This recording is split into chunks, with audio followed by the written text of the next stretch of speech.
Favorite actor Dennehy. Favorite drink O'Doul's. Bears, Hawks, Sox, Bulls. This is spoilers. Wow! Whoa! That was impressive. Holy shit.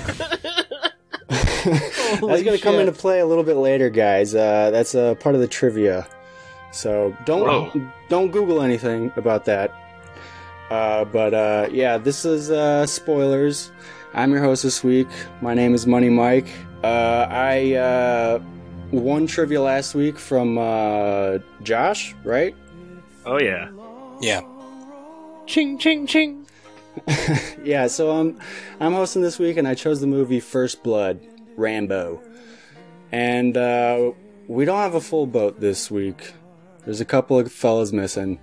So let's start with Josh. He hosted last week. Josh, where are you recording from? Hi, Mikey. Thanks for asking. Typically, I'm recording from Goshen, Indiana, but tonight I'm actually in New Haven, Connecticut, kind of on the campus of Yale for work. So I was just so pumped that when I'm in an intellectual kind of area of the country, we choose a movie from the Rambo series. So that irony was hitting me today as I walked around campus a little bit. I didn't ask you a question, but I'll ask one now. What's your favorite Sly Stallone movie? This one, definitely. Wow. All right. We'll go next closest. I think that's Brett. Brett, what's going on? I hate all those movies, by the way. This is Brett, and I am one city over from New Haven, Indiana, in Fort Wayne. So, kind of a nice little parallel there. My favorite Sly movie, it's probably Rocky, but this is a good one too. I hadn't seen it in a long time. Unless I'm missing an obvious one. I feel like he has sneaky good movies. Like Ants? Ants is horrifying. Pap, what's going on? Not too much. This is Pappy, recording again from Louisville, Colorado, my new town. Sly Stallone, 4 movie club guy. So he's got Demolition Man. I really liked Cliffhanger when we did it. Set here in Colorado. Guardians of the Galaxy 2. I'm sure that would be Stevie's favorite if he was on this podcast. Yeah. But I'm right there with Brett. Rocky.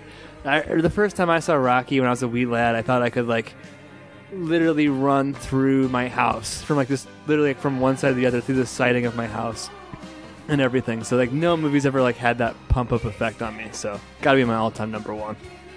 Nice. Well, we're not talking about Rocky tonight. I'm sorry to break that for you guys. We're talking about First Blood. I've been siding my house recently, and vinyl's not that strong anyway. That's why I thought I could do it. John Rambo, a drifter, just passing through their town. Morning! Headed north or south? North. Now jump in. I'll make sure you're heading the right direction. Huh? They knew he was innocent. Starting to dislike you. A lot. And they didn't give a damn. That's okay, Warren. Don't worry about the soap. He's tough. Just shave him. Try. Don't move. I don't want you to cut your own throat. Sylvester Stallone. This time, he's fighting for his life. First Blood. Okay, so Act 1. I'm going to do this in acts. I've never done that before because I really don't follow that structure in movies. But Act 1, we start with John Rambo. He's just walking down the street.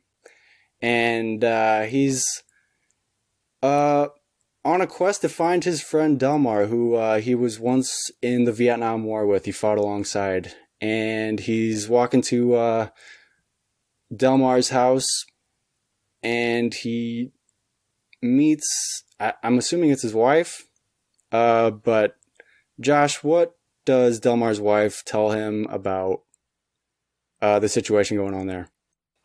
Yeah, so first I'll just note, no cold open in this movie. It's just the very beginning of him entering this town where everything takes place. It's also probably the most boring part of the movie by far, but he he walks in and he kind of just like walks onto this property and he pulls out a picture and he has like these memories of this guy, and it's revealed to him through, like you said, I'm not sure the relationship there, if it's his. I thought it was mom or aunt or sister, I wife, know. like friend. Like, I have no idea, but either way, this woman was hurting. She Yeah, was not in a obviously. good place. She was very bitter. I don't feel like she treated him very well. No, she did not. So I didn't appreciate that, but I get it. And this person that's been close to her and his buddy has been dead for about a year or something like that. So he kind of is traumatized, Mikey, and he just starts walking again. Yeah, we find out that Delmar had died from cancer. Apparently, it was like Agent Orange or something that he was exposed to. So Rambo's pretty upset, and that was like I'm assuming is like kind of like his last kind of connection, and he's kind of just left wandering still. And we have to note that he's like wearing his fatigues, so he kind of sticks out as he's walking along the street here. And he ends up getting stopped and harassed by it's actually Sheriff Teasle. Yeah, Will Teasle. Yep. Yeah, I don't know Tennessee. if that name was chosen on purpose, Teasle. Teasle. Because he just harasses Rambo the entire movie.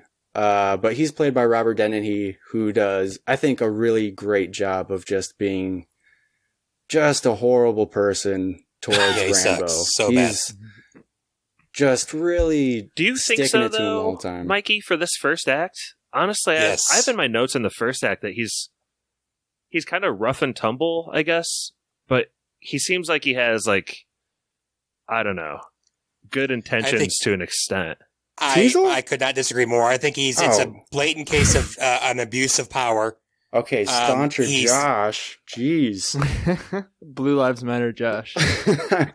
I just thought that, like, Why would you stop Rambo? What would be your reasoning? There's the other cop that was taking shots at him, and at one point, Dennehy is like, or Teasle, I should say, is like, "Hey, stop firing! Like, why is all that happening?" He's like, he wanted him alive.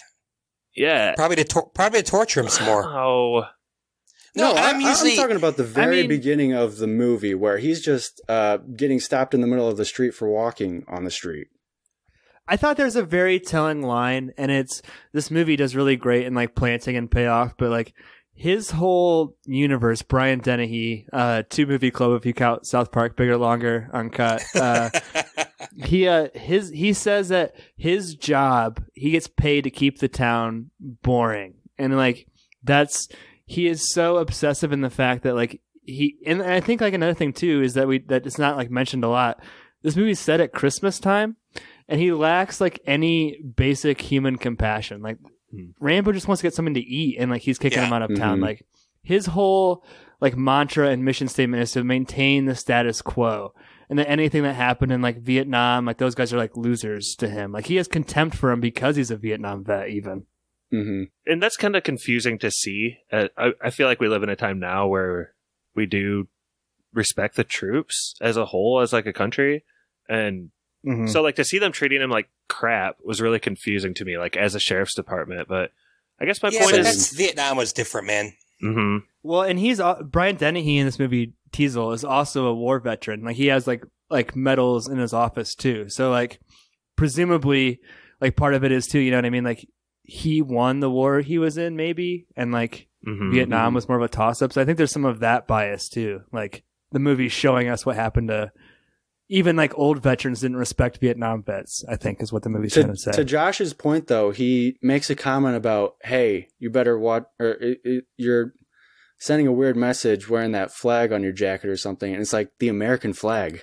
Right, but I was confused because later on he has a jacket on that has the American flag on this. His police jacket has the American flag on his arm. So is there that some really confused me. 70s reference where, like, if you wear it on a certain shoulder, that means Vietnam specifically? Like, I don't know. Possibly. But I think to my point from earlier, like, he does give him a ride, and he doesn't, like, strip him of his goods then. And if Rambo would have, like, he didn't owe him anything, but if Rambo would have just said, like, I'm a war vet. My last buddy in my battalion just died. I'm just a little shocked right now. Like, he just says nothing and is kind of defiant. Rambo says, you push me, but I think he maybe inadvertently did a little pushing himself at the beginning.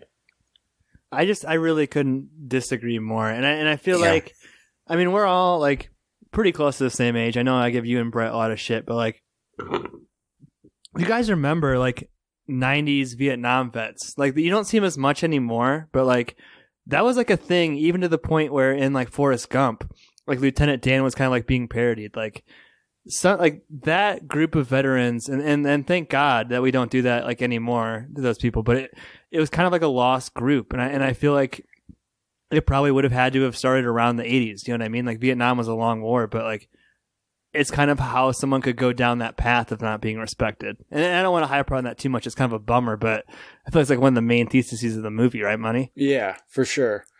It was actually pretty eye-opening to me, and I can't disagree with Josh enough on this opening. I was so mad the whole time. Yeah, I was just furious the way Teasle was treating Rambo. It was just, I don't know, my skin was like crawling with. When they're giving him simple commands and asking him like your name, and he just says nothing. I mean, that's would be after infuriating. The fact that he was driven out of town and all he's doing is walking. The man doesn't need to be arrested for walking. Mm-hmm.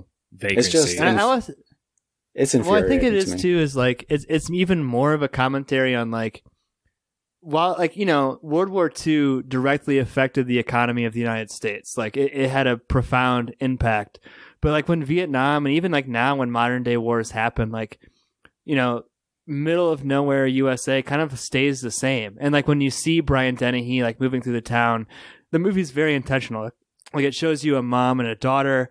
It shows you a blue collar like coal miner guy. Like he's just like kind of maintaining the status quo, like the economy, and like these veterans weren't any benefit to them, and then they're kind of looked as like an undesirable, which is this whole tragedy of Rambo. Well, I will ask you this, since Mikey brought up the car ride.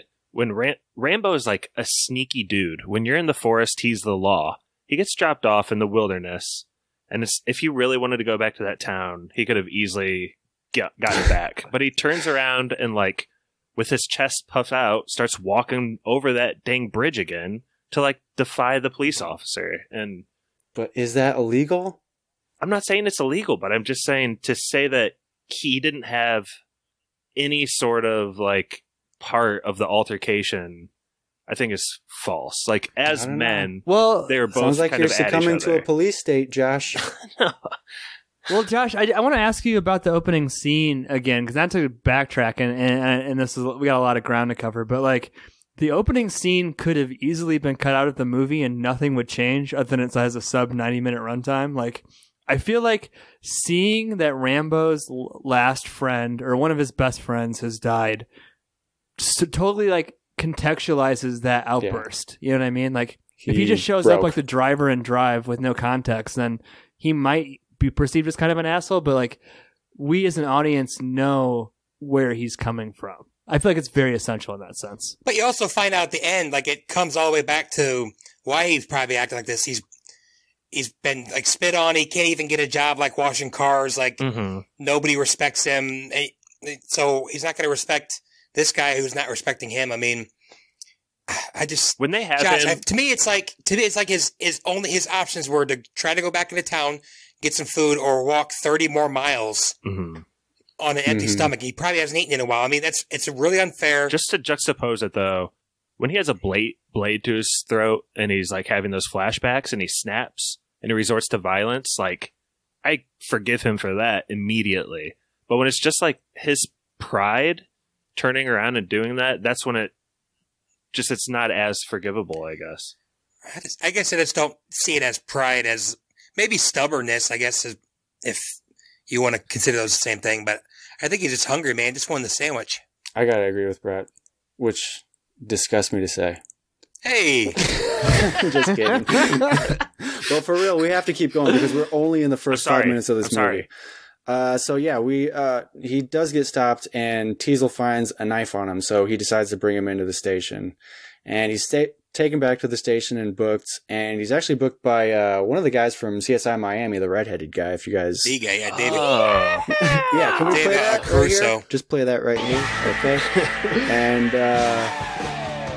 as Rambo is getting booked, he's hosed down, and it's actually pretty brutal. He gets a smack in the back with a baton, and he gets the fire hose treatment. And Josh, you alluded to the flashbacks with the knife. Do you want to walk us through that scene?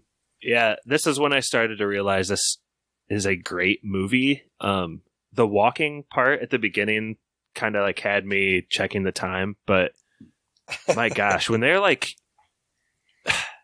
this is really in a lot of ways a one-to-one of Vietnam in northwestern United States, and that whole just like plot device I think is brilliant. And him getting like tortured in the police station here, Mikey, and how he was tortured in Vietnam kind of collide with each other in his mind. And he starts to get these pretty brutal flashbacks. And one thing I was thinking of, Mikey, is all the effects and like the set devices to set up those torture scenes. And they cut to them for like a second and a half, and then it's gone. You know what I mean? But I was going to say, it's pretty shocking when it does happen. Mm-hmm. It's a quick smash cut to the scene in Vietnam, but in that 1 second, he's getting his chest sliced open.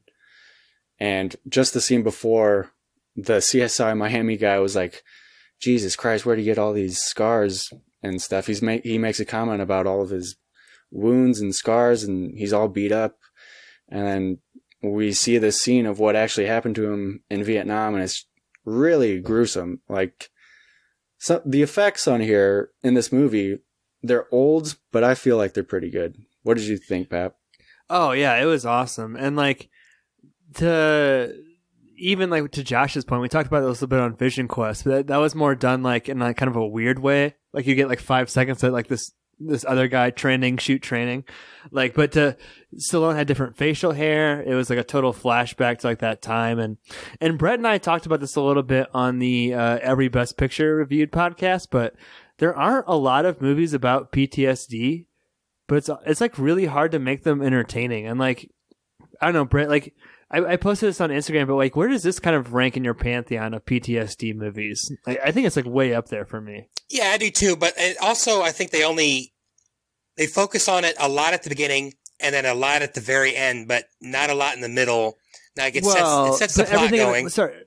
Sorry to interrupt, but everything in the middle is like the symptom of what happens at the beginning, at the end. Yeah. You know what I mean? Yeah, I guess that's true. I just guess they don't harp on it to me. Yeah, it's definitely up there. I mean, I don't know if it is as pronounced as like a Deer Hunter or anything like that, but yeah, no, it makes everything forgivable too, because like as he's going through the prison, like he sees the bars and like causes a flashback, and like I think the thing that like really like sets him over the edge is them shaving him. Like that's how he got the cuts to begin with, and like that's what sets him off in this whole like crazy Rambo rampage is that like blade shot.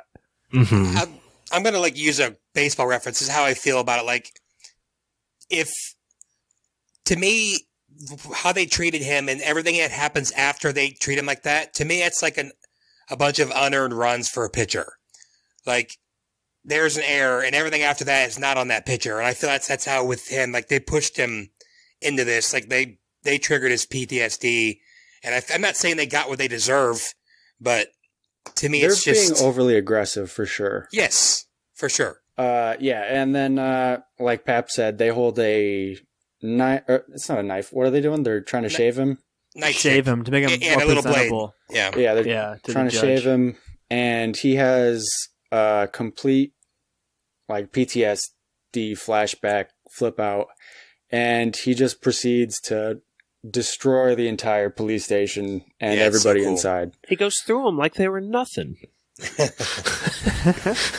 Yeah, he's pretty awesome in this. He's doing all of his own stunts. I even watched like the behind the scenes, and they said that he was doing like 80% of all of the all the action in this entire movie. So he was really a true action hero during this time, and he was doing it all back then. So it was pretty impressive to see. And it is kind of cheesy because he does do like some kind of goofy stuff towards the end of this police station scene. He does like a knee slide takedown thing, which is really goofy looking.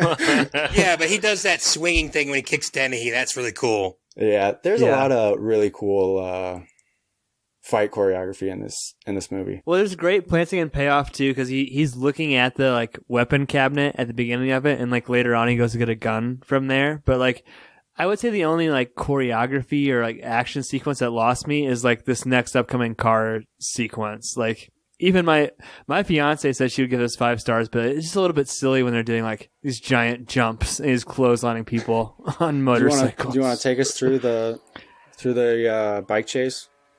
I mean, like I said, like he just kind of like he nails a guy on a motorcycle and then he jumps on it. And who's the really evil cop's name? Like the more bad guy.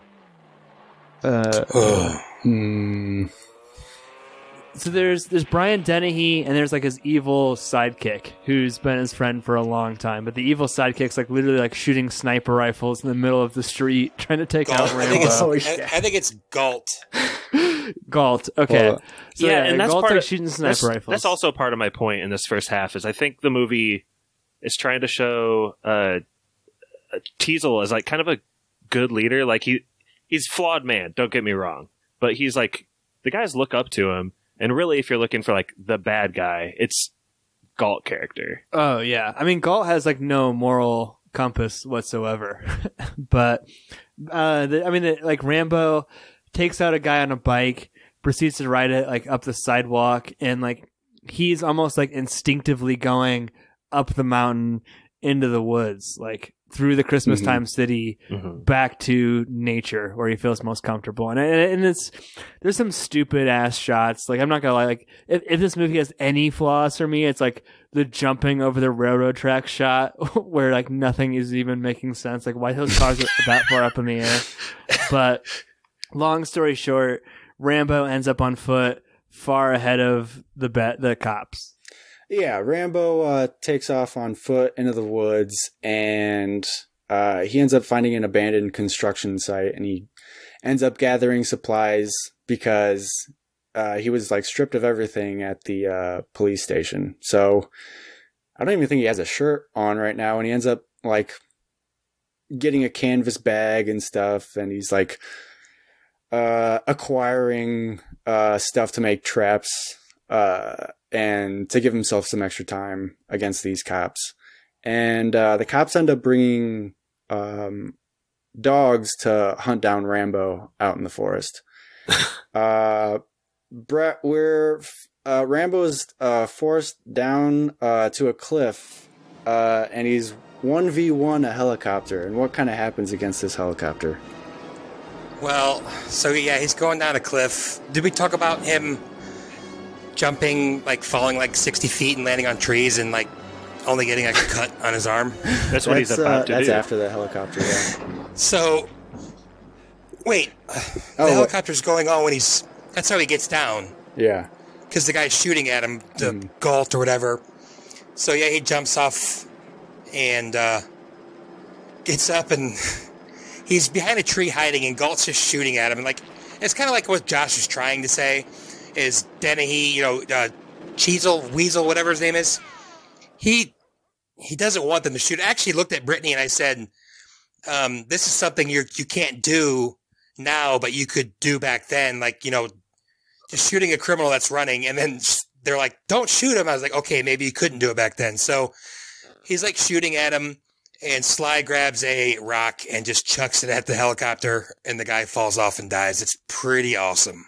Yeah. And he totally deserves it, too, because he's being reckless with himself to try to get this illegal shot on someone that he's mad at because he punches lights out, basically. And he threatened to kill the helicopter driver. Oh, my gosh, yes, he did. You don't fly this thing, right?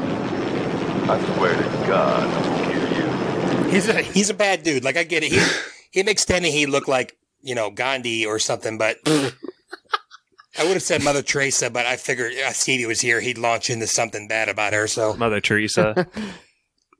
Teresa, I guess. Just like David slaying Goliath, Rambo chucks this rock so hard at the helicopter. Nice. The rifle guy falls out of the chopper and he ends up dying.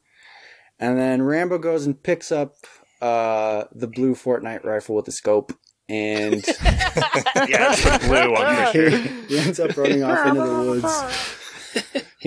off into the woods. But Rambo gets what I don't even know how they describe this wound that Rambo picks up. Does he get shot in the face, or does like something ricochet and hit him in the eye or something? I think that's from... Okay, so I just got to recant for a second. The chase scene, Pappy, the jump was a little cheesy, but I actually really enjoyed just seeing that action out in like rural Pacific Northwest.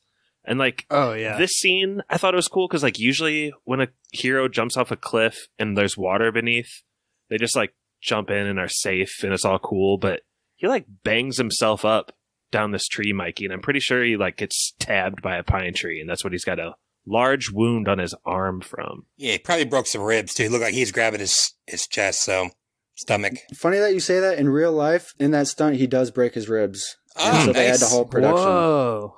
So that was like, he actually jumps. I don't know how far he jumps, but he does jump into those trees in real life during production. Well, I love like Nice, in his Sly, knife, nice. he has like this little compartment in his knife that has like everything you could possibly need, like a compass and a needle and thread to like sew up his thing. It's like the perfect survival knife. I've never even seen a knife with a compartment before. It's custom. But yeah, he stitches himself up, which I thought looked pretty awesome. Because it's Pappy. Bleeding on his arm. I don't even know how they pulled that off, but that's a pretty cool special effect there. Or practical effect. What were you saying, Josh? No, I just love the knife so much too, because there's also a compass, and Yeah. you said the needle and thread, and I think there's actually lembas bread in the very bottom.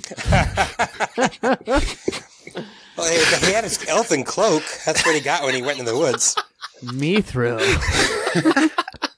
He just keeps leveling up. To answer your question, Mike, I think he got shot in the head, but the guy just missed. Like grazed him? Maybe clipped him. I don't know, but they don't really go back to it. He's not like bleeding from his head, I don't think. Was he play acting to throw him off? But I felt like I heard the shot, but yeah, I guess it could have been. I mean, they did draw first blood, so. Yeah, I thought it was like rocks and dust or something that kicked up. Yeah, he only gets injured because he's trying to give up. This is like the last time that he's giving them a chance, because he knows that he can take on this entire squad of loser police cops or whatever. And he's like, hey, I'm giving up. And then they end up shooting at him and he gets struck in the eye somehow. And then that was it. That was like the last chance that he gave them. And then he ends up running into the woods again. He gives him one later in the woods, but. Oh, yeah, that's true. Yeah. But all hell's about to break loose. Yeah. So, yeah, he ends up running through the woods again. And Rambo during this time is setting up traps. They're trying to track down Rambo. They got the dogs out. What kind of traps is he setting up here, Josh? Okay, so I think this is one which I love this so much because a lesser movie like Home Alone saves all the traps for the end. This one has traps right in the first act, and this first one I think it's like a scarecrow of like a jacket that he makes. Oh yeah, and there's some spikes by it, and the blue assault rifle, the scoped blue assault rifle from Fortnite only has like 4 bullets in it, so he's kind of like doing a combination of stabbing and shooting. He really wants to take out the dogs, to be honest. So he shoots 2 of the dogs, stabs one, and then actually shoots the dog handler for good measure. He doesn't like dogs, man. Yeah, so he makes all these traps. There's a lot of just straight up groin destruction. Oh my gosh, yeah. To these cops. Pretty much every trap revolves around getting a stake through the penis. Well, that one that like hits the... Oh, go ahead. Yeah, Brittany said, "Did he just get stabbed in the butthole?" I was like, I think he got him in the hamstring, but it definitely looked like it. Are you talking about like the lever that like hits the guy in the quads with the big spikes? No. Like the like what Josh was talking about, David Caruso, he's just hiding behind a tree like duck. No. Is he up in the tree, Josh, or is he behind the tree? That one, he's just in some bushes, and he just pops out and like stabs him in like the back of the leg. Which I thought he was going for the kill there, Brett, because he goes for like, I was thinking he was going for like an artery in the thigh or something. Yeah, but I guess you find out that he was trying not to hit, and like he knew where not to hit. But either way, Caruso drops like a rock immediately, and he's screaming in pain and screaming like Tim Roth from Reservoir Dogs.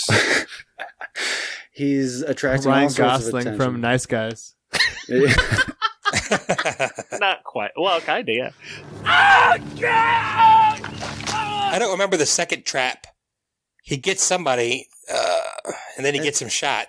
Yeah, they're all just various That one spikes. cracked me up, Brett. He's like standing there and ghosts out and has his buddy shoot the other cop. And the guy just keeps going, I got him! I shot him! Yeah, I don't know. I don't remember what he does there. I don't know how the third one happens. Like, the guy gets tied up. I don't know how. It looks very uncomfortable, though. Yeah, all of the police are now incapacitated besides Teasle / Dennehy. And Rambo ends up sneaking up on Sheriff Teasle. And this is actually a pretty cool scene. And what does he say to Teasle, Pap? He's like, he holds the knife to his neck, and Teasle's clearly shook by all of this. And he's like, I could have killed you. I could have killed all these cops. Like, you're the law in the town, but I am the law up here, or something like that. And he lets him go, and like Teasle just basically collapses into a puddle after that. He's like stunned. Speaking of Teasle, I know we kind of teased it earlier, but let's not skip over the slingshot wood knife booby trap that he does. That thing was so cool. I don't know how he did it that quickly, but I don't think we mentioned it. Like, the guy walks in it, like it's like a mouse trap on him, and just stabs him all over the legs. It's pretty awesome. And maybe like in the big wiener log thing. Yeah, the big log. Yeah, probably in the wiener. Yeah, for sure. Yeah. He's like, help me. Mikey, I wondered, did you like? So like that guy from CIS, the redhead guy, who they've kind of been setting up as like, they've been setting him up as a main character. He's kind of almost playing like the audience in the film for a while, too. Yeah, he's a nice guy. Yeah. But I love the fact that none of these guys who get messed up by Rambo come back in like any shape or form in the rest of the movie. They are done. Right. Yeah. Yeah. I mean, even in Caruso, his role was like, hey, we're going way too hard on this guy, and he's a Vietnam vet. We should really be rethinking this whole situation. But Rambo doesn't know that and shows him mercy by not killing him, but he ends up showing him no mercy by stabbing him in the hamstring.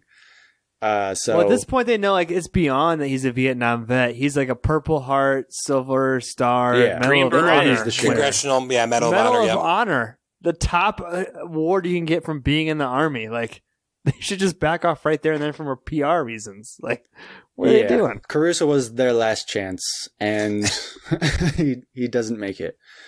So I feel like that's the end of Act 1, and the beginning of Act 2 is that the entire military shows up to track down Rambo.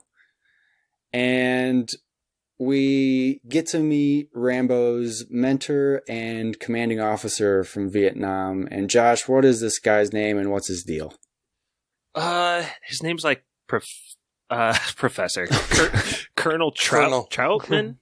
Troutman, that's exactly what it is. Nice. And he is a voice of reason for everybody, I think, in this movie. And I'm glad you tossed it to me for this, Mikey, because I think you guys will agree with me here. This is where Teasle really falls off the ladder. I mean, he's had his butt kicked. He's been spared. He's seen Rambo face to face, kind of like we talk about later. But, like, he just does the wrong thing here. And if Rambo showed too much pride at the beginning, this guy's showing it like 12-fold at this point. And he's not listening to anything this guy says. And the colonel is saying, and if you think about it, it's an awesome plan. He's like, leave him alone. He'll run out of food, and he's going to have to try to go get a job, and he's going to get bored, and we'll just take him in and talk to him. And the sheriff, it makes so much sense. It does. It's such a great plan. I think, Josh, just to add on to what you're saying, I totally love the thing about, he makes the wrong decision. He's got so much pride. But I also feel like he's still crazy from his buddy getting killed. I feel like he's super embarrassed. I feel like he's going through so many, like he's got so much spite in him. Like it's all those things put together. Pride for sure, but I think also his embarrassment, all of those things force him to lose it. But like he's going to kill him or be killed. I would like to think that as people, when you have like a near-death experience, you get wiser from it. Yeah. And I guess it depends on your personality. Like if you're a tough guy, you're going to probably want to go out and prove to yourself that you can do it or whatever. But I mean, I would. So anyone listening to this podcast, this movie says that that's the wrong thing to do. Yeah. If you almost got killed by Rambo, give up, guys. Give up. Troutman was supposed to be Kirk Douglas, and he was on set and ready to go, and they got the plug pulled on him because he wanted to do some rewrites. He didn't like the script. He wanted it to be more like the book. He wanted Rambo to die.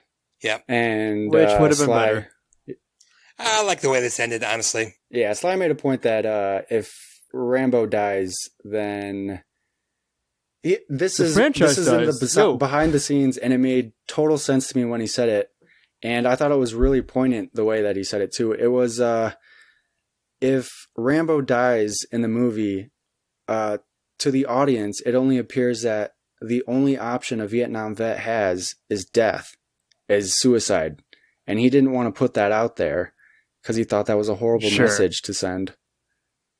And well, sorry to interrupt. I don't disagree with that, but I feel like that's the difference between making a movie in 2019 about Vietnam and 1982 or whatever about Vietnam. Like, you can't do a movie critical about the Iraq War in 2019, but in 30 years maybe you can. Like, I don't know. I feel like it would have been a more powerful message because in the end, Rambo gets the Medal of Honor and he walks away, and like actually Vietnam probably wasn't that bad to him, where there are real people who got drafted who didn't ask to be in that war who ended up dying, and that's the shitty thing. But I don't know if you guys have any thoughts. No, that's true, but I just think kind of the downfall of having Stallone as a writer and probably de facto producer is he just comes off like too good in general. Like maybe if this was a perfect movie, the general or the colonel or general or whatever would shoot him at the end, or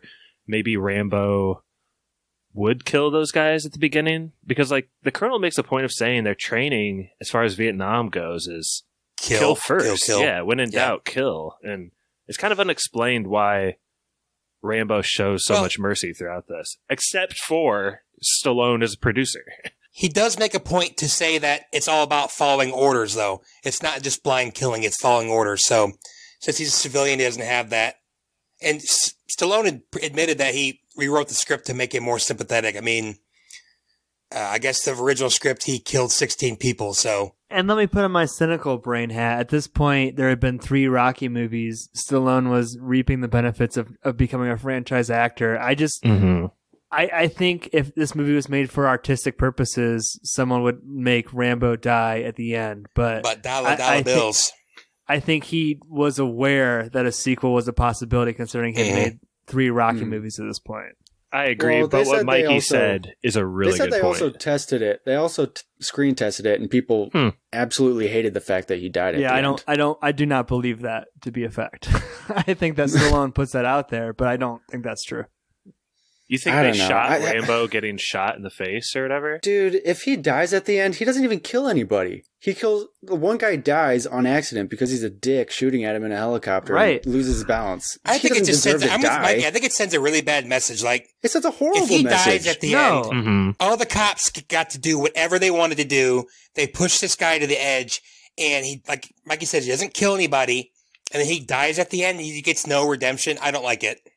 Well, stinks. But maybe it's like more about the colonel deciding that he needs to do what's right more than it's about what Rocky/Rambo thinks. You know what I mean? Like the colonel recognizes the danger, and I don't know. It could play out so many different ways at the end too. I don't know. The colonel has no reason to kill him if he hasn't killed anybody. He's caused a shit ton of destruction, sure, but hasn't killed anybody.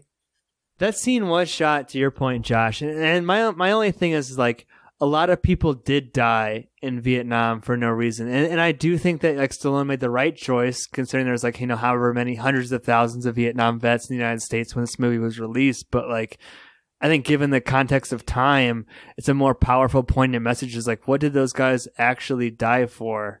You know what I mean? We didn't win that war. It's a more artistic message, I think, to have Rambo die, but it's not financially viable for a lot of different reasons in 1982. But yeah, I just wanted to shout out the guy that replaced Kirk Douglas. His name is Richard Crenna, and he plays Troutman, and I think he does an awesome job. And I'm pretty sure he's like a big inspiration for this guy in the Metal Gear Solid series. I think he's like based off of him, which is really cool. So I just wanted to shout that out because Troutman is he plays a really important part in this movie because he's kind of giving us context into Rambo and his backstory, and he basically says, don't fuck with Rambo because this guy has seen death and he knows death and he'll destroy all of you. So it's a really interesting relationship that they have. It's kind of like, is his name Stryker, the guy who like made Wolverine or something? I thought he was going to be typecast like that at first. Colonel Stryker? Yeah. Major Stryker? I don't know what it is. I think Troutman does a good job because you can kind of tell that Troutman is afraid of Rambo.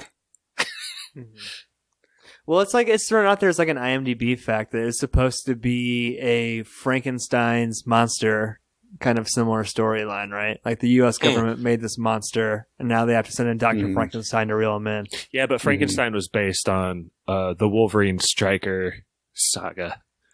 That's true. Mary Shelley was a huge Marvel fan. So Rambo's just running around in the woods, and he ends up killing a boar without a gun, without the blue scoped rifle. Which adds to +1 meat and overall stat boost. And the colonel is at the army outpost or whatever in the woods, and they know that Rambo has a radio, and their plan is to try and track him down via radio and kind of talk him down. And not really, though. Yeah, well, yeah, it's more of like how to triangulate his location and blow him up, I'm assuming, rather than try and talk him down. And Brett, do you want to kind of walk us through that conversation a little bit? Okay, like the pre-part is, what's his name? Troutman does convince Teasle to like give him a shot because Teasle's like, if you really want to end this right now, come with me.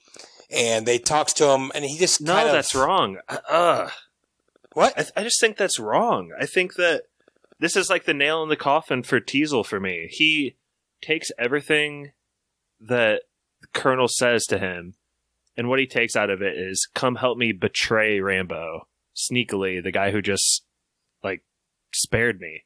And yeah, but to be fair, he doesn't want to, like, go kill him. Like, he gives those people orders not to kill him. He's trying to bring him in, or at least he appears to be trying to bring him in quietly.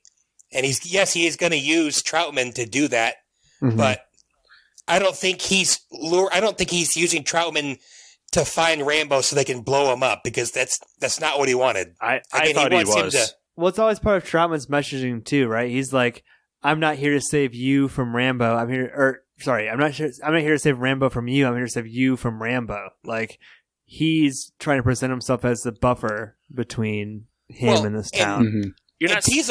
Teasle calls him out later by basically saying, I think you're here for damage control. I think because it's a really bad look. Glossing over, like, he is really sneaky. He calls out to Rambo, uses all of his comrades' names. It's his old trusted advisor. And that gets him to radio back, and they're able to triangulate from that. Like, he is complicit in this betrayal, and for Teasle to, this is like where for me, like, it's just the unforgivable part. I'm not saying he's not trying to be. He's not involved. I'm just saying I think he's involved to try to get, like Pappy said, he's trying to save all these people from injury or killing if Rambo decides to kill people, or trying to get Rambo to not be killed by these people. I mean, I think he's trying to diffuse the situation. He's selling him a vacuum cleaner. He says they're going to fly in a helicopter and fly him to brag. Well, no, I would say that that's also, a little sneaky. though, I think that there's a point to this movie's making, even about like the interconnectiveness of like government institutions, like how well they communicate. Like Troutman does not trust Teasle, and that is clearly reciprocated. Even though they're on the same, they have the same goal: stop Rambo from fucking shit up in the city.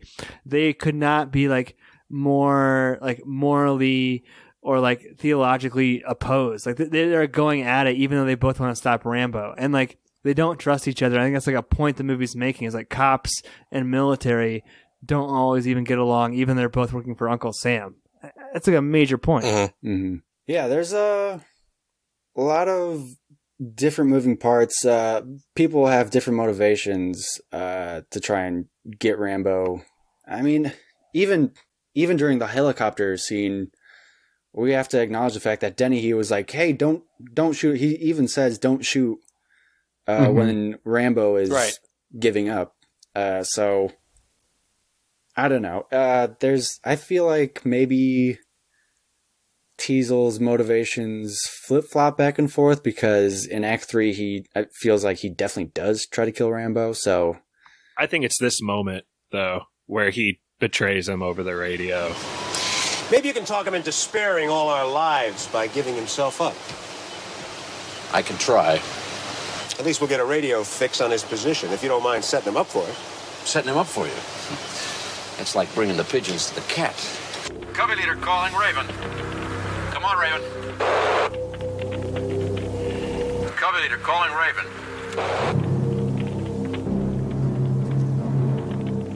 Covey leader to Raven. Talk to me, Johnny. Covey leader to identify Baker T. Rambo.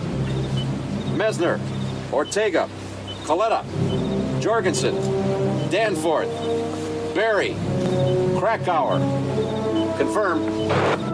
This is Colonel Troutman. Talk to me, Johnny.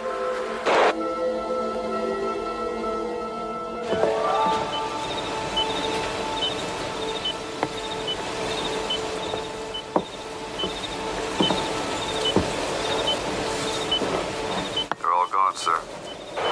That's him. Get on it. Rambo, are you all right? Over. Baker team, they're all dead, sir. Not Delmore Barry. He made it. Barry's gone too, sir.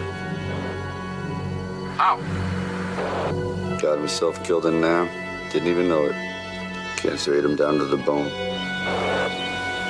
I'm sorry, I didn't know. I'm the last one, sir. It's good to hear your voice, Johnny. It's been a long time. Look, John, you've done some damage here, but they don't want any more trouble. He's northwest. That's why I've come. I'm gonna come in there and fly you the hell out. Just you and me. We'll work this thing out together. Is that fair enough? Where'd you come from, sir? Bragg. I tried to get in touch with you, but the guys at Bragg never knew where to find you. Yeah, well, I haven't been spending much time there lately. They've got me down in D.C. I'm shining a seat with my ass. I wish I was back at Bragg now. We'll talk about that when you come in. I can't do that, sir. Well, look, John, we can't have you running around out there wasting friendly civilians. There are no friendly civilians. Well, I'm your friend, Johnny. I was there with you knee-deep in all that blood and guts. I covered your ass more than once.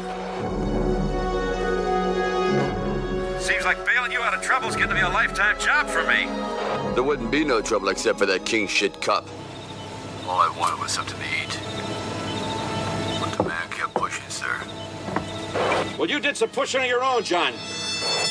They drew first blood, not me. But Rambo ends up getting chased into a mine, Josh, and what happens while Rambo's chased into the mine by the National Guard? Yeah, I wonder, it's like, how do you guys feel about the 3 to 5 minutes of levity here? I also like the fact that they show the National Guard, or at least the Army Reserves, whatever they are are just normal people, and they're like, I work here part-time. I'm not trying to get killed. I thought that was kind of funny. He has to be back to his truck shop in the morning or whatever. Yeah. And the guy's the guy's like a lieutenant, and he is just a doofus. Like, it's just, I thought it was kind of, it's a weird placement, but I thought it was kind of funny. But yeah, go ahead, Josh. Yeah, it's just basically the National Guard are the ones that kind of get him surrounded at this point, and they're just regular guys from the town that side gig as National Guardsmen and probably get like a couple $100 and kind of a little vacation with Saturday for the boys out of it, you know. But here they're actually like called to duty, and there's this really funny scene where one of the guys is like, "Who has the rocket launcher?" And the rocket launcher guy shoots it, and they do like this close up on his face, and he's like, "Bullseye!" Yeah, he's super proud of himself. Such a huge contrast between them and the trained Green Beret that's all about his business. I think that's on purpose. Yes. It's extra funny because this is back when rocket launchers were just like a PVC pipe and a stick of dynamite. And he's like aiming this thing at the mine, and he ends up blowing it up. But Rambo ends up surviving the blast, and he kind of makes his way through the mine where he gets one torch and he lights it on fire, and he makes his way through these caves, and then he ends up getting attacked by rats, which is -1 to his health overall stats.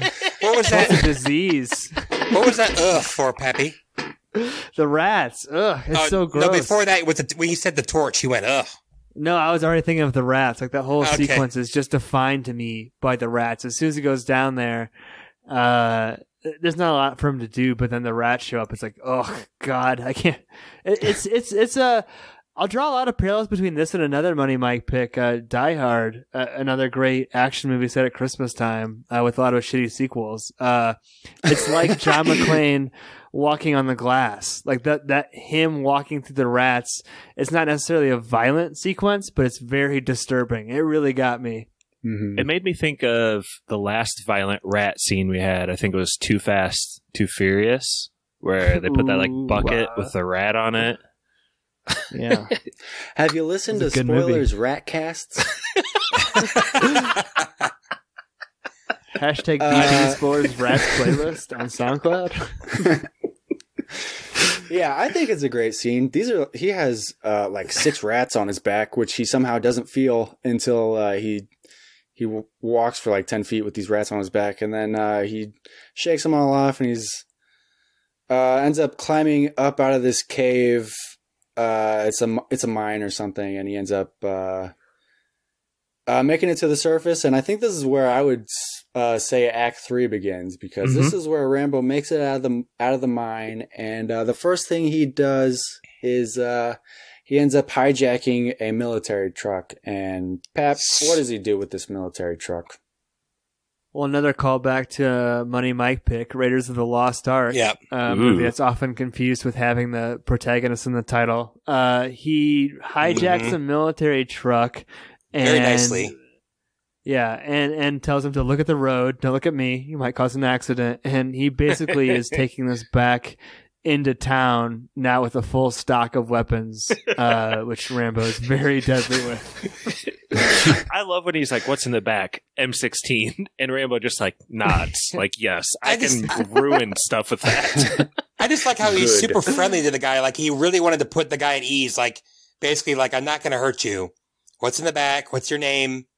And then he like doesn't throw him out. I mean, I think he would have had better luck taking the guy further and then dumping him, but whatever. That's a great It wouldn't have been the end of the movie. When he gets pushed out. I loved how that guy landed on the ground. I mean, it's really great. Like, Rambo's never actually violent to other humans directly. You know what I mean? Like, Brett, you talked about it. Rambo kills dogs, but it happens off screen, and he somehow maintains a sympathetic character. That's an amazing achievement to do. It is. It really, really is. Sylvester Stallone is good at that, huh? Well, supposedly the first cut of this was like 3.5 hours, and it got trimmed down to 90 minutes. So wow, there's some which is fat awesome to trim. Yeah, I would like to see that. But yeah, we get a pretty cool. I don't know if it's a chase scene. I don't think he's getting chased, but he runs through a barricade of cars here, and It looks like he almost flips this truck. I don't know how dangerous this stunt was, but it looks pretty dangerous. And we get a scene of Teasle finally giving a PSA over a loudspeaker to the town, and he's like, you guys may have noticed that there is a domestic terrorist walking around town blowing shit up. Please stay in your homes. It's been like 24 hours since this guy was running rampant through town. And then Rambo is just destroying the entire town. He torches the truck. It blows up is it a car lot or a gas station or something? Gas station. It just ends up causing a whole bunch of chaos. And Pap, what is Rambo's plan here? It's kind of basically just him and Teasle at this point. For some reason, I don't know where the rest of the military or police force is at. Yeah. So Teasle is on top of the gas station trying to blue sniper scope him out, and assault rifle. I don't know why Rambo blew up the gas station, to be honest, but he makes his way into the gas station, and like after this kind of cat and mouse game, he like shoots up through the ceiling, and like some of his like ricochet bullets hit Teasle, but he ends up like falling through the glass, and it's like a very violent kind of undoing of Teasle. But I love, Mikey, that scene that you mentioned where he has to like make the announcement that he is like basically calling for a state of emergency when, you know, it's very like Greek tragedy. Like his whole undoing is like trying to maintain order in the town, and he takes that too far. And ends up like now he has to like call in a state of emergency in this quiet mountain town. Like you fucked up as a sheriff essentially in your job. It's so poetic. It's beautiful. Quiet mountain town. Pappy, my only rebuttal is that like Rambo did say earlier, quote, and this is CJ Schaefer's favorite part of the movie. I asked him. He said, the quote, end it now, or I'll give you a war you can't believe. And I think that like his training in Nam, if you are fighting an enemy that's in a city, is you like debilitate the crap out of that city. And so I think we see that like 1-to-1 Vietnam to Pacific Northwest play out here a little bit, which I love. Yeah, Rambo uses military tactics here to try and flank Teasle. The reason that he was like shooting through the roof was to attract Teasle's attention to that direction, and then Rambo ends up getting behind Teasle and going underneath, because Teasle's on the roof of the police station, and Rambo ends up cutting the power to like this whole block of the town and ends up getting into the police station and underneath Teasle. And Josh, how does Rambo take out Teasle? What does their kind of final confrontation look like? Well, do you guys agree that Rambo almost seems to be taking glee? Like he feels alive in this moment as he is. Yeah, I can go with that. He's running around the town, shooting it up. Just he's playing GTA basically, and like Mikey's been comparing this to a video game. Okay, wait. So I would rebut that in the point that you see the character John Rambo truly being happy when he thinks he's about to meet his friend Delmar. Like he smiles, he runs down. It's a distinctive kind of joy that I feel like is very intentional from seeing his friend's kids versus what he's doing now. I think, I misspoke, and I should say he's in his element. Yeah, he's in his element and like he's not enjoying it. It's like second nature to him. Yeah, yes, totally right. And that's a great point, Pappy. And so I think what happens at the end is he sets this. This is very Tarantino-esque, but he sets like a whole gun store on fire. So it's just like firing all these bullets. It attracts the sheriff's attention, and so he like sneaks under the sheriff. The sheriff actually gets like 2 or 3 shots off at him, but then he just uses that M16 we teased earlier and just like, I thought blew him away from bottom up, like shoots his feet and stuff, and he falls through the roof like Pappy was saying. And I think it's an M60. Is it an M60? I'm sorry. According to Wikipedia, but I'm not a gun. I don't know that much about guns, so I don't know what that means at all. Yeah. It's very powerful. I just love that Rambo knows what it is, and he knows how to use it. Oh, yeah. It's a big gun, and he's shooting it with one arm. And infinite ammo. Yeah. He's got all the cheats unlocked right here as he takes out Teasle. And Teasle falls through this glass window pane through the ceiling, and he doesn't die. I mean, he doesn't kill him, but they kind of have one final confrontational talk, and then we get Troutman. Pap, how does Troutman enter the scene, and how do we kind of wrap up this story? Yeah, it's a very abrupt ending, but Troutman plays, again, another reference to a Mikey movie, The Breakfast Club, and ultimately this conflict is resolved through group therapy. The same movie? and through group therapy, Troutman gets John Rambo to recount the story of I think it's like a friend he had, right? Who like was with some girl or something and got blown up. Something happened right in front of. They were at a place, and a little kid came up offering a shoe shine, and he didn't want it, so he went to go get beers, and the shoe shine box was actually a bomb, and it exploded, and the guy's like, I want to go home, and Rambo's like, I don't even know where your legs are.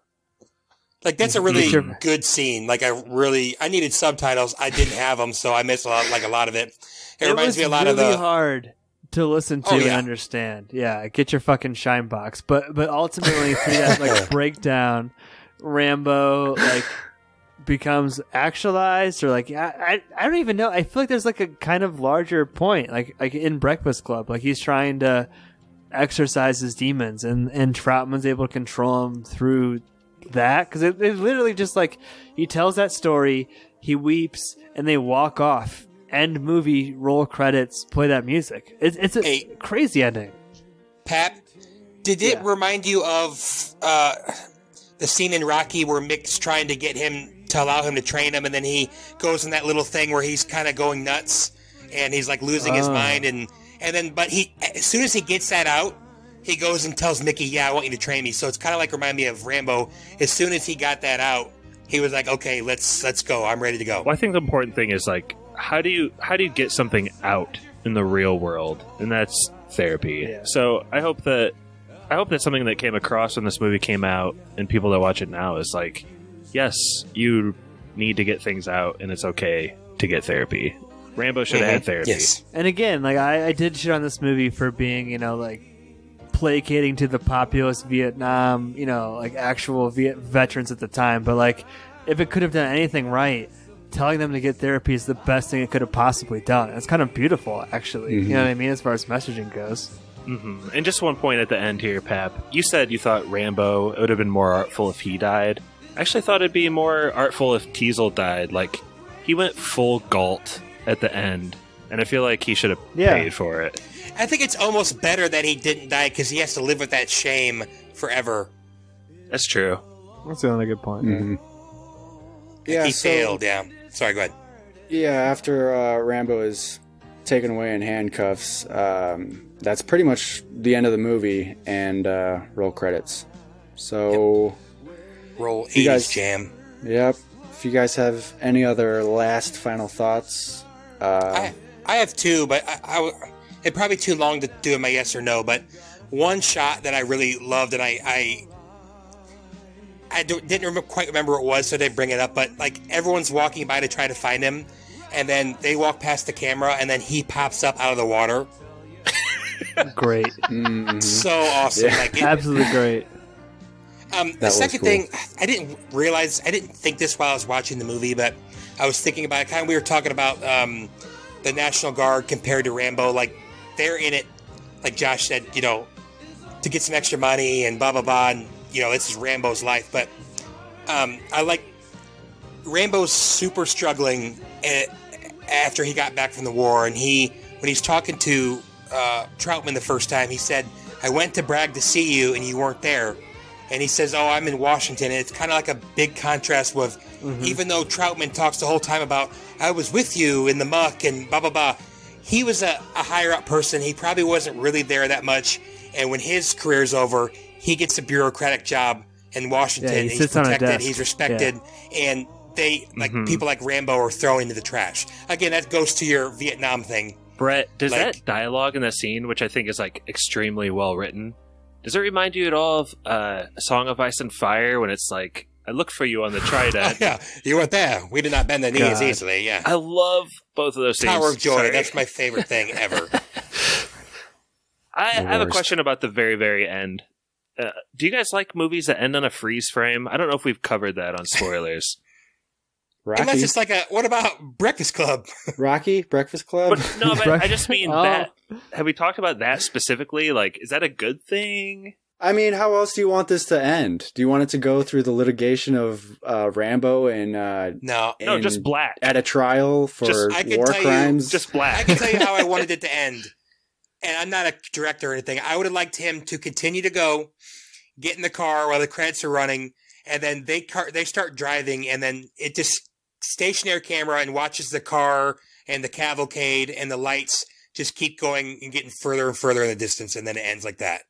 I would have loved it if Teasle let Rambo go. He gave him a way out somehow, and yeah, I would have liked that too. But he didn't have that redemption arc. He didn't have that in him. Teasle or Turk? Or not Teasle, Troutman. Yeah. Troutman. My bad. I thought that would have been cool. I don't know. You guys got anything else? No, I'm good. Yeah, my only final thought was, like, this was my first Rambo movie, and it totally subverted my expectations. Like, did you... in a Ryan Johnson type way. Oh, my gosh.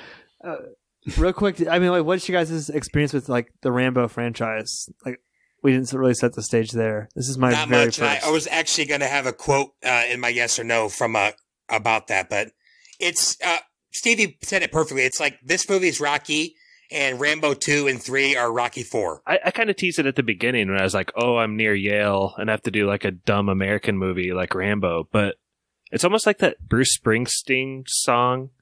Born in the USA. Yeah, it's like that. It sounds like an anthem, but it's definitely not an anthem. Yeah, I think so. If you like actually watch it with a discerning eye, you'll see pretty quickly it's not. You'll see pretty quickly that the cops did nothing wrong, like Jafar. Neil Young rockin' in the free world. Josh, I just keep learning more and more things about you that I hate, and it's disgusting. Pappy, I was wondering, like you were saying earlier, this movie has a good setup and payoff. I would love for you to explain what you meant a little more by that. Yeah, I would say, like, I kind of talked about it a little bit, but I feel like the first of all, just Rambo noticing like where the guns are in the police station, and that coming up in the last scene. But I think more Brian Dennehy's character arc is like he just wants to maintain the status quo. Like Main Street America was not affected by Vietnam in a way unlike any other war, where every other, like, you know, war, maybe not Korea, which the Teasle character was part of, but like Main Street America was not affected by Vietnam, and like his job is to maintain the status quo in the United States, and like all of these veterans are coming in, and I don't think that Rambo was the first one that he dealt with, but like his obsession of keeping things on an even keel, and like his face, dude, when he has to make the announcement of, okay, everybody, we need to like evacuate the city, like stay inside. Like, yeah, he did that. He should feel bad. He caused that.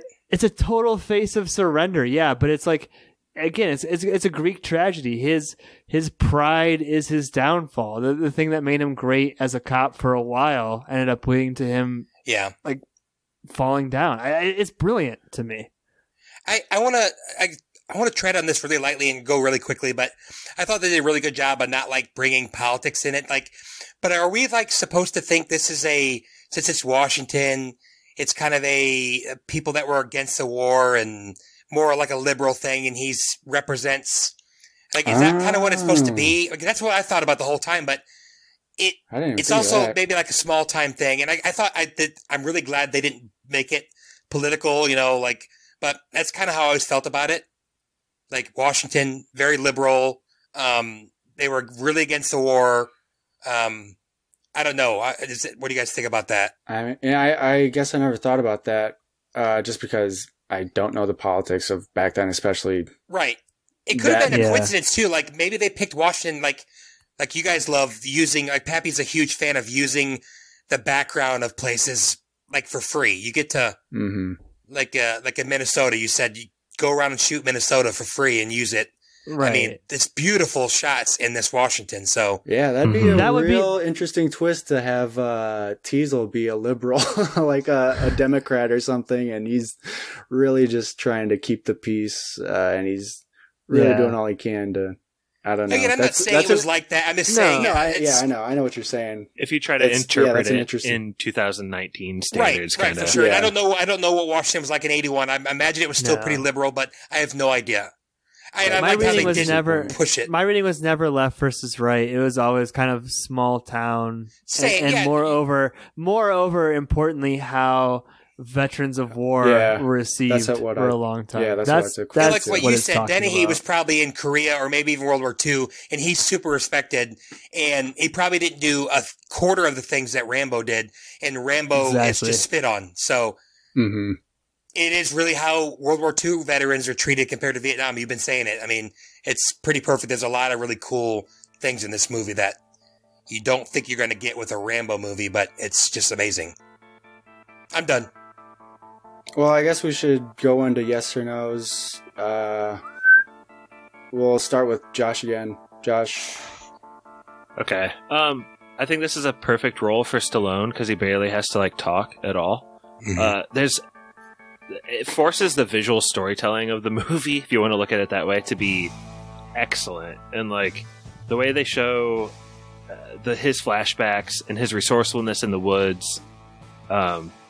Even Galt with the helicopter in there's a shot with the helicopter and him with a rifle leaning out that sticks out, and just everything to set the stage is amazing. I was kind of obsessed thinking about Brian Dennehy's character arc, and sorry it came out so much in this pod, but the moment when he right after Rambo spares him and says let it go, and the colonel then says let it go and we'll get him. And he doubles down on his previous mistakes. I don't know. I just thought that was brilliant too, because his previous mistakes, like I said, were kind of gray, and he really had a chance to, I think, turn there either way, and he should have died. And anyway, I wish Pappy didn't ruin this earlier, but Rian Johnson, I know you're listening. Take notes, subversion from this movie. It has actual subversion where. It's not just you take something and make it crazy so that no one will guess that it's going to happen. So you take existing elements of something that works and change them. So it's taking the Vietnam War, putting it in the Pacific Northwest, and the Democratic police officers are now Charlie in the movie. And I swear at one point in the movie I heard someone say Charlie over the radio, and it really struck me. And I just thought the slow burn of how that played out was excellent, and this movie subverted my expectations because I thought it was going to be a dumb American movie, and it was brilliant, and I don't say that lightly. So huge yes. All right, Brett. Oh, this will be shorter. I think it's another thing. I'm wondering if this is something I picked up on or not. The Troutman's he's trained to not feel cold or feel pain, and since he hasn't been a soldier in 6 or 7 years or whatever it is, he shows pain really early on, and he shows that he's cold, and within 20 minutes, he's completely zoned all those things out of him. And I thought that might have been just another quick thing that he took him a while to get. I mean, obviously he went right into his killing and training, but okay. But, I've seen this before. It's been a while. This is a great movie. This is a review from IGN. It says, First Blood is not the Rambo movie we initially think of when the character is mentioned. Mm-hmm. No, it's much better than that. And I think that sums up this movie perfectly. Like Josh said, or what Pappy probably thought, it's a shoot 'em up, blood, guts. That's what the other movies are. This one is just a great movie. PTSD, intolerance, stereotypes, all put into one. It's awesome. This is a solid yes for me. Mikey, before you go and give your yes or no, The Thing was my first spoilers movie. I think it's episode 42 or something. But ever since then, you are known to me as the practical effects guy. And Do you still feel like that's your thing? Like, it comes across so well in this movie, like especially in that end scene, like burning down the town. Mm-hmm. I will always love practical effects, and I think digital effects have their place. I mean, obviously, we would not have the Marvel movies without digital effects, but there's something about practical effects that you end up constraining yourself in a way that makes you more creative to make the movie. And I feel like that just always comes off better on screen to me, even if it doesn't look as good as digital effects.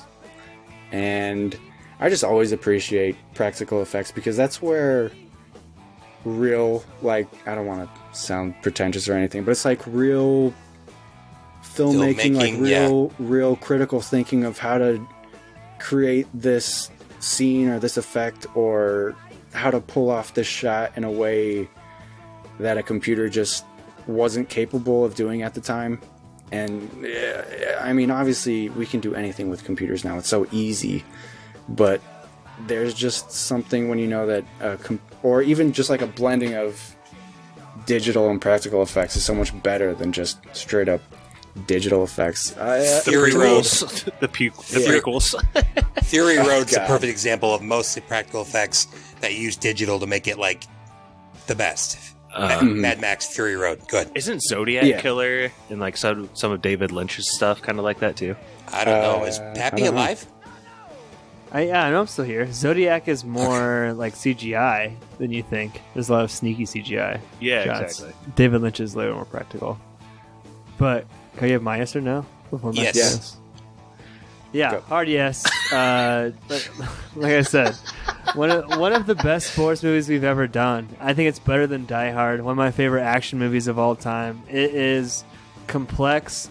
It is layered, and I mean, like, compare this conversation that we've had to like some movies that we've done in Spoilers Past. This is like a very nuanced, very intricate conversation about like U.S. history, the way we treat veterans, action movies, like the role of police and government. Like, it is a very, very, very smart movie, and I'm so glad this is the first Rambo movie I saw, because it was not what I was expecting, but it's more than I could have ever hoped for. So, hard yes for me. Awesome. And of course, I'm going to give it a yes. I paid $5 for this movie at Walmart, and I think it's probably the best buy for $5 you're going to find.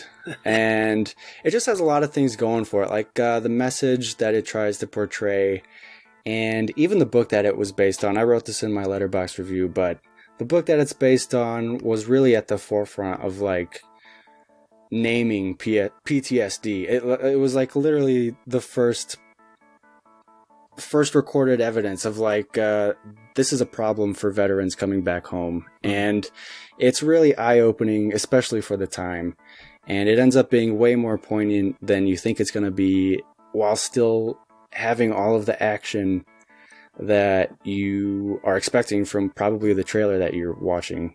But I think it's a great movie, and this was my first time watching it, and even I was surprised. I kind of went into it blind. I knew it was I knew it was the best Rambo movie going into it. So, whoa, Rambo 3 though. I don't. I'm honestly surprised that the tone shifts so much in the later movies after the message that they try to get across in this first movie. So it's so surprising that even all of the things that Sly says in the behind the scenes of this first movie, that they end up making these really gratuitous, horrifying, like, God, that what is the newest Rambo or whatever? It's just, I saw a clip online a couple weeks ago, and he's literally just ripping people in half with bullets. It's really disgusting. Can't wait. So it's kind of like shocking that they flipped the tone so much, but this movie is incredible, and I love it so much, and the practical effects are great. Like I said, I love movies that have practical effects, so I give it a hard yes. And as far as food, I would say this is a pretty fresh diner breakfast that Rambo never got to eat. I was going to say it should be denied food, but yeah, you nailed it. You nailed it. So I guess we should toss the spoiler man before we get to trivia. So he does eat an entire pig though. So. Oh yeah, we could have gone with straight up raw pig meat. Man, I guess it's probably warthog, but or whatever. Or just wanted some alley-oops. MREs. That's a regional joke. Very few people will get that. Yeah, so we'll toss it to Spoiler Man. Spoiler Man, why don't you take it away? Spoiler Man here. Our email is podcastspoilers@gmail.com. Twitter is @spoilers_pod. Our Instagram is Podcast Spoilers. It's lit. Josh Hensley from the Rutabaga wrote our theme song. Our spoilers hotline is 903-776-4507. That's 903-SPOIL07. You guys ready for some trivia? Yeah. Heck yeah. Yes. All right. Like I said at the beginning, favorite actor Dennehy, favorite drink O'Doul's, Bears, Hawks, Sox, Bulls. Which is in reference to Officer Teasle, who is played by Brian Dennehy. And that is in reference to a song called Dennehy by the Chicago rap artist Serengeti. According to Spotify, how long is the song Dennehy? What the? So, what is our order? Does anybody know? Wait, can you run? It would be Can Josh. you run through that again? What? I got it. Second. You mean in seconds, by the way? Don't Google. It'd be Josh, then me, then Brett. How many Josh, Pappy, Brett? seconds is the song Dennehy? Seconds? I mean, minutes and seconds. It's how long is the length of the song? Okay, gotcha. All right, so Josh, Pappy, Brett. Yeah. Yeah. Hold on, let me get a piece of paper here. Oh, Jesus. And we'll do. Oh God, you're right. How this doesn't. Okay, hold on. Yeah, we'll do Price is Right. Closest to without going over. Oh. Without going over. Okay. Josh. Not really familiar with this song. So I'm gonna go with just a really standard track length. I'll say 3 minutes and 20 seconds. I'll also go with a really standard track length.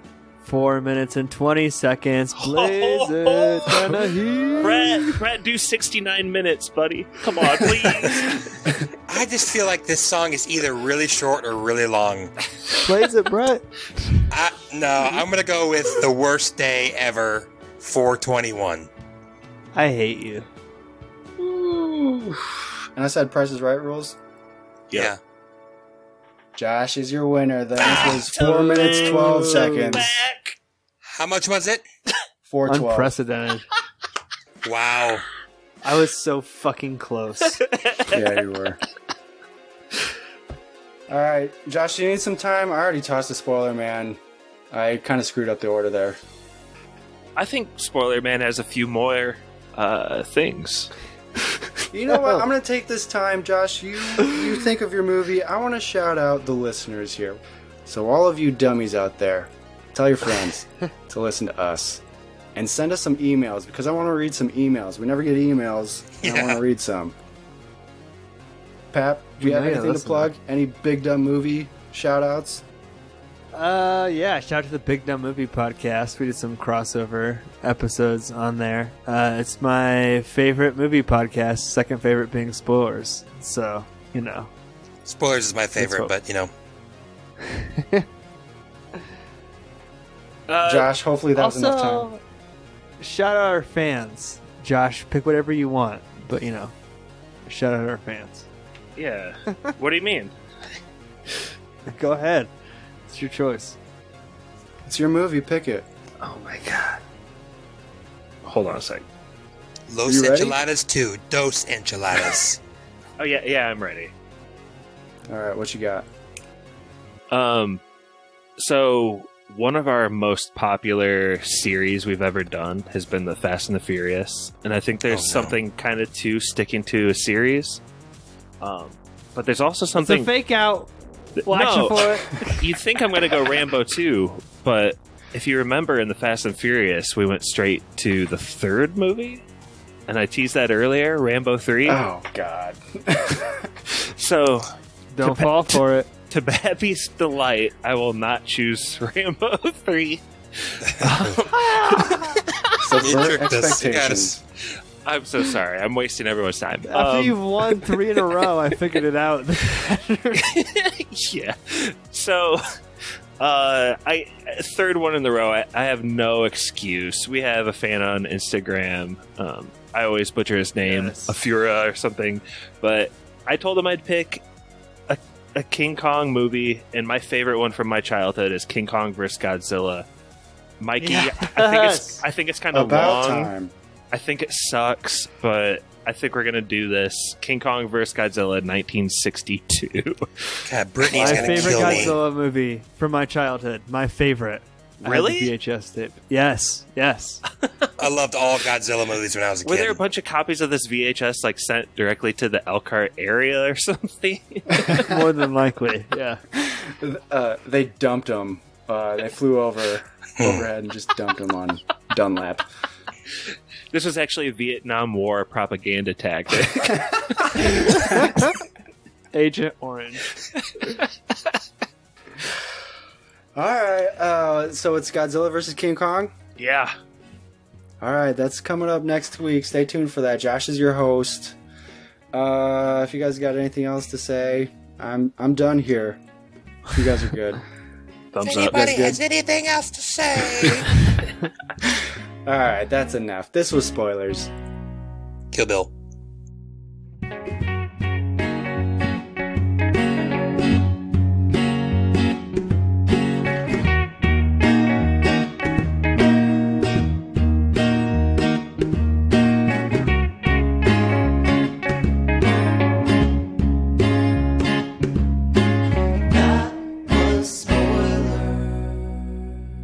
Twitter.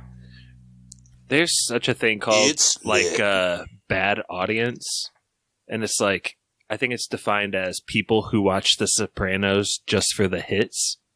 And like, do you think that's what happened to Rambo? Because like, people liked it for the wrong reasons, kind of, so it just went crazy that direction or something. I don't know. It's possible. This movie was not like super well received when it first came out. It's only been retroactively considered like a classic.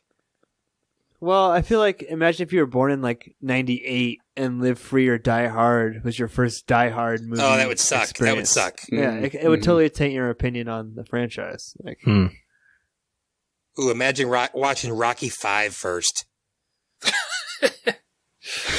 Or like weird. Kingdom of the Crystal Skull. Pappy, imagine watching season 8 of Game of Thrones first. Why would you not? Start at the top. Yeah, I can't believe the debates we got.